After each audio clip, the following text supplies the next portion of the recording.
Assalamualaikum warahmatullahi wabarakatuh. Nah, kali ini kita akan belajar tentang sistem pernafasan manusia dari kelas 5, tema 2, subtema 1, pembelajaran 2. Disimak baik-baik ya.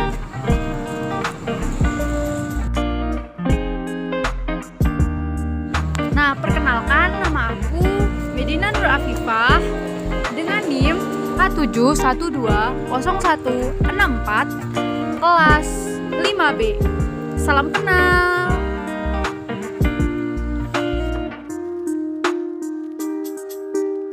Oke, nah apa aja sih yang akan kita pelajari pada video kali ini?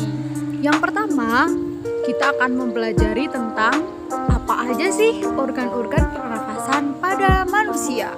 Yang kedua, bagaimana sih mekanisme pernafasan manusia? Ada pernafasan apa aja ya? Pernafasan perut dan dada.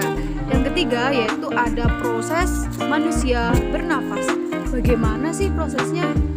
Selanjutnya nanti kita akan mempelajari tentang penyakit-penyakit atau gangguan-gangguan dalam pernafasan.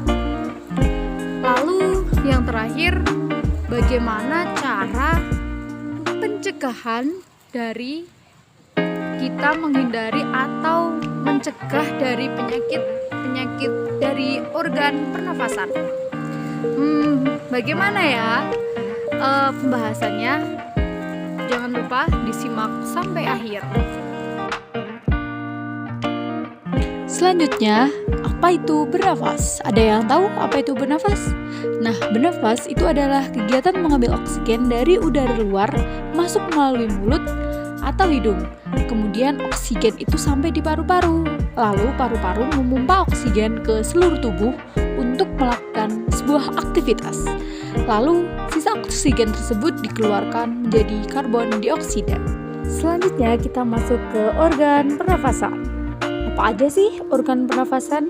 Yang pertama ada hidung, yang kedua ada faring, yang ketiga epiglotis, yang keempat ada laring, yang kelima ada pita suara, yang keenam ada trakea, yang ketujuh ada bronkus, dan yang kedelapan ada diafragma. Nah, dari gambar di atas dapat kita ketahui letak-letak dari setiap organ-organ pernafasan, seperti hidung yang letaknya di bawah mata, faring itu letaknya di bagian belakang mulut, ada epiglotis yaitu saluran pernafasan, saluran leher, ada laring juga di saluran leher, selanjutnya ada pita suara, trakea, bronkus, dan diafragma itu ada di bagian bawah paru-paru. Jadi perhatikan dengan baik ya gambar-gambar di atas. Selanjutnya kita masuk ke rongga hidung atau cavum nasalis. Nah, udara dari luar akan masuk ke lewat rongga hidung, dan rongga hidung itu berlapis selaput lendir. Nah, di dalamnya juga terdapat kelenjar minyak dan kelenjar kelinar. Nah, selaput lendir itu berfungsi sebagai menangkap benda asing yang masuk ke lewat saluran pernafasan. Nah, jadi fungsi dari hidung itu adalah menyaring kotoran dari udara. Selanjutnya yaitu faring. Fungsi utama faring adalah menyediakan saluran bagi udara yang keluar masuk, dan juga sebagai jalan makanan dan minuman yang ditelan. Nah, faring juga menyediakan ruang dengung atau resonsasi untuk sebuah percakapan. Oke. Selanjutnya yaitu epiglotis. Epiglotis merupakan susunan tulang rawan yang terletak di belakang lidah dan terletak di depan laring atau kontak suara. Nah, epiglotis itu biasanya memiliki konfirmasi menghadap atas agar udara dapat masuk ke dalam jalur yang selanjutnya, atau lebih tepatnya yaitu jalur penghubung dari laring ke bagian pernafasan selanjutnya. Selanjutnya yaitu laring atau pangkal tenggorokan. Laring merupakan suatu saluran yang dikelilingi oleh tulang rawan. Laring berada di antara orfaring dan trakea. Nah, epiglottis terletak di ujung bagian pangkal laring. Pangkal laring berfungsi sebagai menghasilkan suara dan juga sebagai tempat keluar masuknya udara. Nah, pangkal tenggorokan ini disusun oleh beberapa tulang rawan yang membentuk jagung. Yang selanjutnya kita masuk ke trakea atau batang tenggorokan. Nah, fungsi utama trakea itu apa sih? Nah, fungsi utamanya yaitu membawa udara ke paru-paru. Nah, trakea atau yang lebih sering disebut batang tenggorokan ini bekerja di udara yang dihirup oleh hidung dan mulut ke bronkus, paru-paru. Selanjutnya yaitu ada tabung bronkial. Organ pernafasan ini berbentuk seperti tabung dan silia atau rambut-rambut kecil yang bergerak seperti gelombang. Nah, gerakan gelombang tersebut akan membawa dahak, lendir atau cairan ke atas hingga keluar tenggorokan. Nah, fungsi lendir atau dahak ini adalah untuk mencegah masuknya debu, kuman, atau zat asing lain agar tidak sampai ke paru-paru. Selanjutnya yaitu bronkiolus. Bronkiolus merupakan cabang dari bronkus yang berfungsi untuk menyalurkan udara dari bronkus ke alveoli. Nah, bronkus juga berfungsi untuk mengontrol jumlah udara yang masuk dan keluar saat proses pernafasan berlangsung. Dapat dilihat dari video yang ditayangkan di atas, yaitu seperti cabang-cabang atau seperti batang-batang panjang-panjang seperti itu.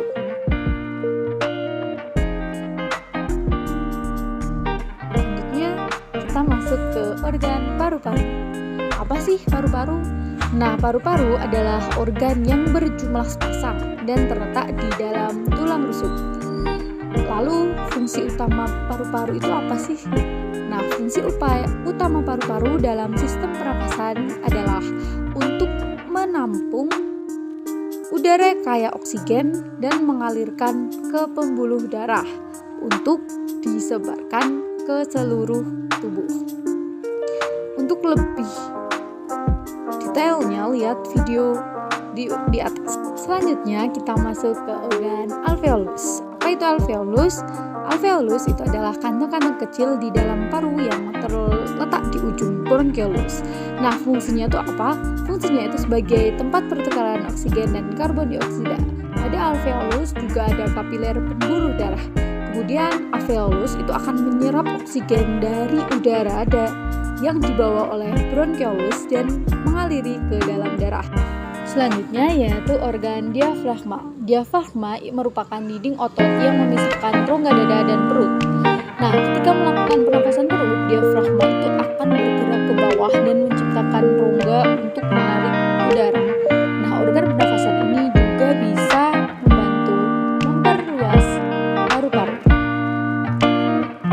Selanjutnya kita masuk ke mekanisme pernapasan. Pernapasan pada manusia itu dapat digolongkan menjadi dua, yaitu pernapasan perut dan pernapasan dada.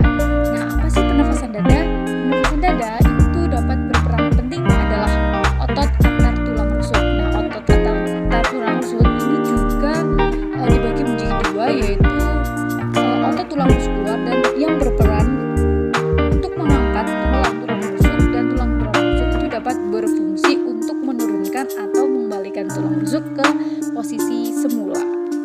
Lalu apa sih pernapasan perut? Nah, pernapasan perut ini juga berperan aktif, yaitu otot diafragma dan otot dinding rongga perut. Nah, bila otot diafragma ini berkontraksi, maka posisi diafragma itu akan mendatar. Nah, hal ini juga menyebabkan volume rongga dada bertambah besar sehingga tekanan udara semakin kecil. Nah, penurunan tekanan udara menyebabkan pengembangan paru-paru sehingga udara mengalir masuk ke paru-paru atau inspirasi. Selanjutnya yaitu mekanisme pernafasan perut yang dibagi menjadi dua, yaitu pernafasan inspirasi dan pernafasan ekspirasi. Nah, untuk pernafasan inspirasi yaitu otot diafragma itu akan berkontraksi, lalu diafragma itu akan mendatar dan volume rongga dada itu akan membesar sehingga tekanan udara rongga dada itu akan mengecil dan udara masuk ke paru-paru. Sedangkan ekspirasi yaitu otot diafragma itu akan berrelaksasi sehingga diafragma itu akan cekung ke arah rongga dada sehingga volume rongga dada itu mengecil dan tekanan udara rongga dada itu akan membesar. Nah, udara itu akan keluar dari paru-paru. Berikutnya yaitu pernafasan dada. Pernafasan dada itu juga ada dua mekanisme, yaitu inspirasi dan ekspirasi. Nah, untuk inspirasinya itu otot antar tulang rusuk atau musculus interoctalis eksternal itu berkontraksi. Lalu tulang rusuk itu akan terangkat atau posisi datar sehingga paru-paru itu akan mengembang dan tekanan udara dalam paru-paru itu akan menjadi lebih kecil dibandingkan tekanan udara dari luar. Nah, udara luar itu akan masuk ke paru-paru. Sedangkan mekanisme ekspirasi yaitu otot antar tulang itu rusuk berrelaksasi sehingga tulang rusuk itu menurun sehingga paru-paru itu akan menyusut. Nah, sehingga ada tekanan udara dalam paru-paru itu lebih besar dibandingkan dengan tekanan udara luar. Nah, lalu udara itu keluar dari paru-paru. Dapat dipahami? Untuk lebih jelasnya nanti kalian bisa langsung melihat gambar di atas gambar tersebut. Selanjutnya proses pernafasan manusia. Di video berikutnya. Proses pernapasan pada manusia dimulai dari rongga hidung, faring, laring, trakea, dan bronkus menuju alveolus. Di dalam alveolus inilah terjadi pertukaran gas antara oksigen dan karbon dioksida. Lubang hidung merupakan jalan masuk udara ke hidung. Di dalam rongga hidung terdapat silia, membran mukosa, dan kapiler darah.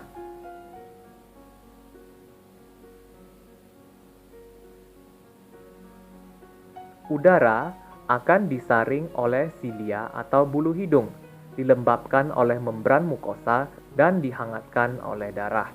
Selanjutnya, udara akan masuk ke faring atau tenggorokan. Di dalam tenggorokan terdapat epiglotis berbentuk seperti daun yang dapat membuka dan menutup.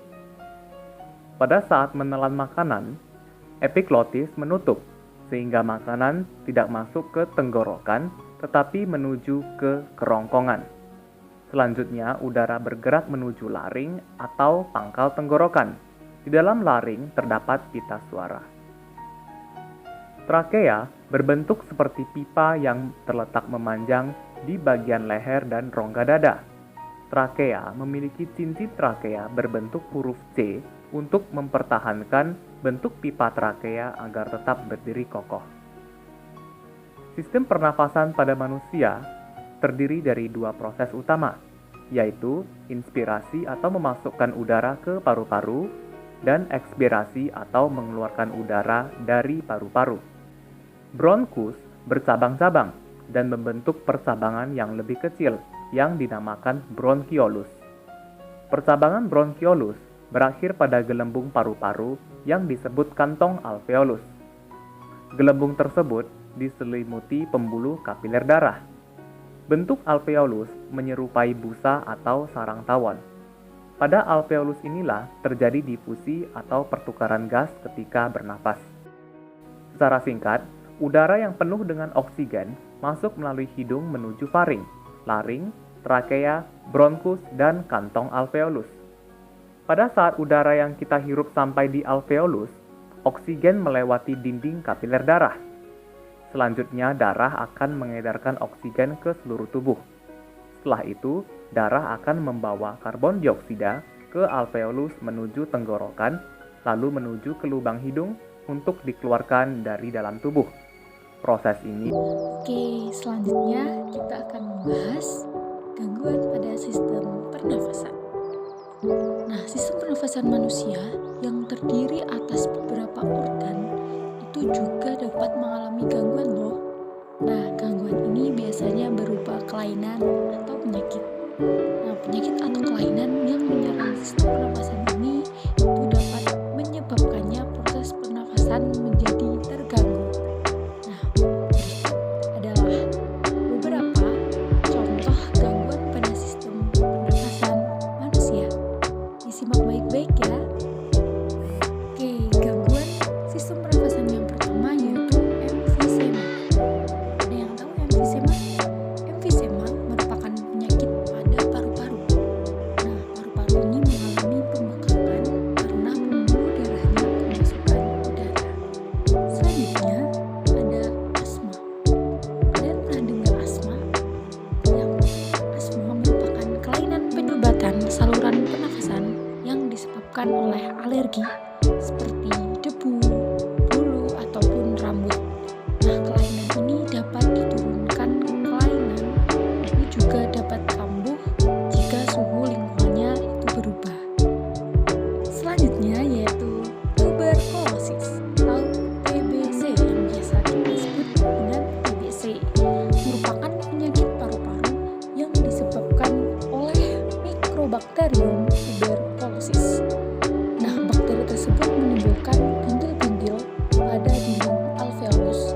Nah, jika penyakit ini menyerang dan dibiarkan semakin luas, dapat menyebabkan sel-sel paru-paru itu akan mati dan akibatnya paru-paru akan kuncup atau mengecil.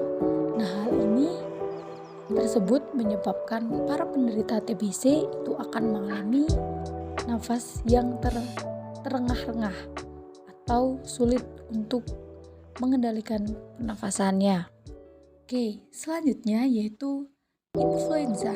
Nah, dengan influenza, ya, influenza atau yang biasa disebut dengan flu merupakan penyakit yang disebabkan oleh virus influenza.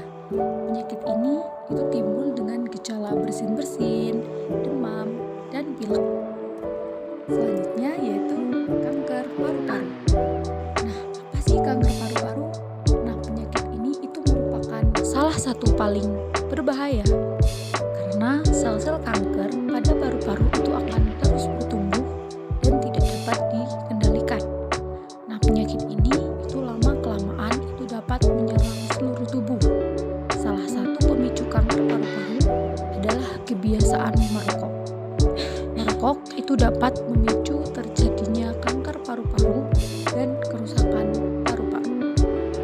Nah, kenapa sih merokok itu sengeri itu ya? Karena merokok itu dapat menyebabkan perubahan struktur dan fungsi saluran pernapasan dan jaringan paru-paru. Misalnya, sel mukosa membesar atau disebut hipertrofi dan kelenjar mukus bertambah banyak disebut dengan hiperplasia. Dapat juga terjadi radang ringan, penyempitan saluran pernafasan akibat bertambahnya sel-sel dan penumpukan lendir, dan kerusakan alveoli. Nah, perubahan anatomi saluran pernafasan itu menyebabkan fungsi paru-paru dapat terganggu. Oke, selanjutnya kita akan masuk ke cara menjaga organ pernafasan agar tetap sehat. Nah, sebelumnya bernafas itu merupakan salah satu nikmat yang luar biasa dan tidak ternilai. Karena banyak orang yang mengalami gangguan pernafasan sehingga membutuhkan bantuan alat medis dan biaya mahal. Nah, sebelum hal tersebut terjadi pada diri kita, apa sih yang sebaiknya kita harus jaga organ pernafasan dengan baik agar tetap sehat? Nah, berikut cara-cara untuk menjaga organ pernafasan dengan baik. Cara yang pertama yaitu rutin berolahraga. Karena ketika tubuh aktif bergerak, maka sistem peredaran darah di tubuh yang kaya akan oksigen itu akan mengalir dengan lancar menuju jantung. Nah, dari jantung darah akan dialirkan ke seluruh tubuh yang salah satunya dapat berfungsi untuk membuat organ pernafasan terutama paru-paru itu akan terjaga kesehatannya. Oke, cara yang kedua yaitu mengonsumsi makanan bergizi. Kenapa sih kita harus selalu mengonsumsi makanan bergizi? Karena perbanyak makanan yang bernutrisi itu juga dapat menjaga organ pernafasan loh, yaitu makanan yang mengandung vitamin A, vitamin C, vitamin E, zinc, kalsium, selenium, dan magnesium. Cara selanjutnya yaitu banyak minum air mineral. Kenapa kita harus memperbanyak minum air mineral? Karena air mineral itu berfungsi melarutkan mukus atau lendir yang setiap harinya itu menumpuk di saluran pernafasan. Jika kita jarang minum, maka lendir tersebut itu dapat menyumbat hingga menimbulkan gejala gangguan pernafasan. Jadi banyak-banyak minum air mineral ya, terutama air putih. Cara yang keempat yaitu rajin mencuci tangan. Karena kebiasaan baik ini itu dapat mencegah berbagai virus, bakteri, maupun kotoran yang masuk ke dalam tubuh sehingga terhindar dari penyakit. Nah, sebaiknya mencuci tangan dengan menggunakan sabun dan air yang mengalir. Nah, penggunaan hand sanitizer juga bisa menjadi solusi jika sedang berpergian. Jadi, jangan lupa selalu mencuci tangan ya. Cara yang kelima yaitu tidak merokok.